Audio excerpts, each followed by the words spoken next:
तर गाईज आज पहिला पाऊस झाला इथं, तर पूर्ण ब्लॉगमध्ये तुम्ही बघा काय काय झालं आज. चला.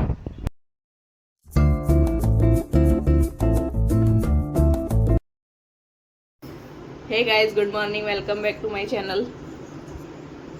तर जसं की मी तुम्हाला काल सांगितलं होतं की मी स्वतः लोणचं बनवलं आहे आणि आता बघू शकतात तुम्ही की अजून पण माझ्या कैऱ्या तशाच पडल्या आहेत.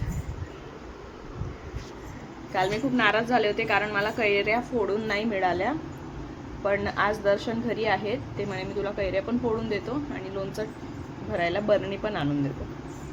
तर आता सगळं रेडी आहे आणि काल मी हळद नव्हती टाकली लोणच्यामध्ये, म्हणून मी आता हा व्हिडिओ बनवते. मी आत्ता हळद टाकली, त्याचा व्हिडिओ नाही काढला, शूट केला.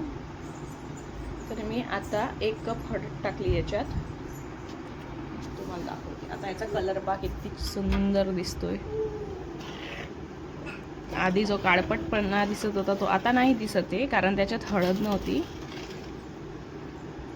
ते पूर्ण थंड झाल्यावर हळद टाकायची असते त्याच्यामुळे, किंवा मग आपण कैऱ्या भरतो त्याच्या आधी टाकायची, कैऱ्या टाकायच्या आधी. तर हे प्रॉपर मावशीने सांगितलं तसंच मी लोणचं केलेलं आहे. आणि तर फायनली आम्ही निघालोय. दर्शन म्हणे तू पण चल, तुला कसे कापायचे तुझ्या हिशोबाने, तुझं मला काहीच कळणार नाही. त्याच्यामुळे आम्ही आलो इथं पहा छान मार्केटमध्ये. तर थोडेसे पिकून गेलं आहे कैऱ्या असं वाटतं मला मध्ये, थोडं कुठल्या. तर हे पाहू शकता तुम्ही, आम्ही मोठ्या मार्केटमध्ये आलो आहे. तिथंच होते कट करून देणारे, बाकी आम्हाला कुठेच मिळाले नाही. तर हे मोठं भाजी मार्केट आहे आणि इथं स्वस्त पण मिळतं. तर गाईज मी छान कैऱ्या फोडून आणल्या आहे, हे बघू शकतात तुम्ही, हे पा. तर आता मी यांना सुकवायला ठेवलं आहे, इथं फॅन खाली छान पसरून ठेवले आहे. आता मी याचे हे जे गिद्दू म्हणतात त्याला, गिद्दू असतो ना, तो काढून घेईल सगळे आणि एक पुसून मग मी छान थोडं सुकल्यावर भरेल 1-2 तास नंतर. छान हे कोरडे झाले पाहिजे, यांना पुसावे लागतील एक आणि हे सगळं काढावं लागेल.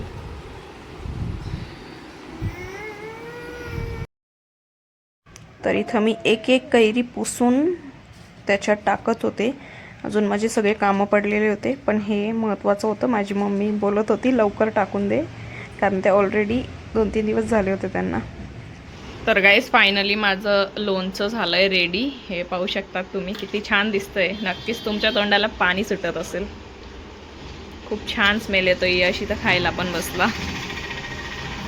यशला खूप आवडतं लोणचं. अजून याला आहे ना फार तेल सुटेल, पण मी आता जस्ट भरलं आहे म्हणून ते तुम्हाला असं दिसत असेल, पण तरी तेल आहे. तर खूप छान झालं आहे लोणचं. खमंग वास पूर्ण घरात पसरला आहे. वासानेच समजतं किती टेस्टी असेल. आणि तर गाईस दुपारून इथं जोरात वारा सुटला होता, छान त्या वाऱ्याने आमची लाईट पण गेली होती. गाईस तर आज माझे सगळेच कामं राहिले, लोणचं वगैरे आवरलं. तर आता फायनली पावसाचं वातावरण झालेलं आहे, आम्ही गॅलरीमध्ये एन्जॉय करतोय आता. हे पहा थोडंसं ओलं पण झालंय, मुलं खेळतात आहे.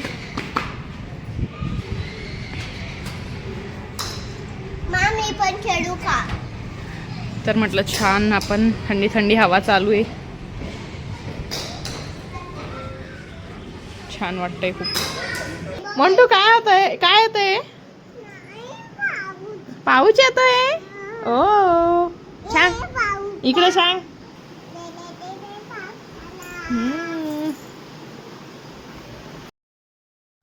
तर गाईस जेव्हा पण पाऊस येतो तेव्हा आमची गॅलरीची कंडिशन पहा कशी होऊन जाते, कारण वारा पण चालू आहे ना, त्याच्यामुळे सगळा पाऊस इकडे मध्ये येतोय. तर पूर्ण गॅलरी पण ओली झाली आहे. तर आम्ही घरातच थांबलोय आता. तर आमच्याकडे पाऊस पडला होता, लाईट गेली होती ना, तर आम्ही वाट बघतोय.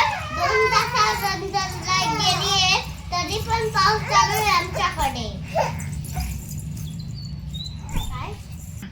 खूप थंड झालं, गॅलरी पण आहे ना ओली होऊन गेली आहे. तर गाईस दुपारचे 3:30-4 वाजेची लाईट नाही आहे. 3:30. आत्ता 8:30 वाजत आले. जवळजवळ 5 ते 6 तास झाले लाईट नाही आहे. तर आता येईल 5-10 मिनटात किंवा अर्ध्या तासात जवळजवळ, म्हणजे 6 तास लाईट नाही आहे. तर बरं होतं की माझ्या मोबाईलमध्ये पण चार्जिंग करून ठेवली होती मी, कारण आम्हाला वाटलंच होतं की पाऊस आला म्हणजे लाईट जातेच आणि हवा पण खूप जोरात होती. त्याच्यामुळे मोठा फॉल्ट झालेला होता. पूर्ण एरियाची, पूर्ण परिसरातच लाईट नव्हती.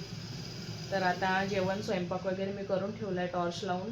आता यश लाईटची वाट बघतोय. बघा इकडं तो केव्हाची लाईटसाठी वाट बघतोय की लाईट येईल तेव्हाच जेवण करू. मी त्याला सांगते करून घेऊ, पण तो नाही ऐकत आहे. आणि इथं मोंटू तर झोपून गेली पोळी खाऊन.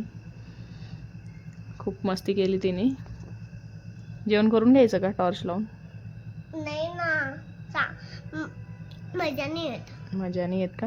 तर यशला मजा नाही येत, त्याच्यामुळे आम्ही लाईटचा वेट करतोय. गाईज आम्ही डिनर करतोय. लाईट नाही आली आहे. अंधाऱ्यातच आम्ही जेवण करतोय. यशला लागली भूक, त्याच्यामुळे तो बोलला की आपण खाऊन घेऊ. तर गाईज 9 वाजेला लाईट आली आणि इथं यश पण झोपून गेलेला आहे. मंटू पण झोपली आहे.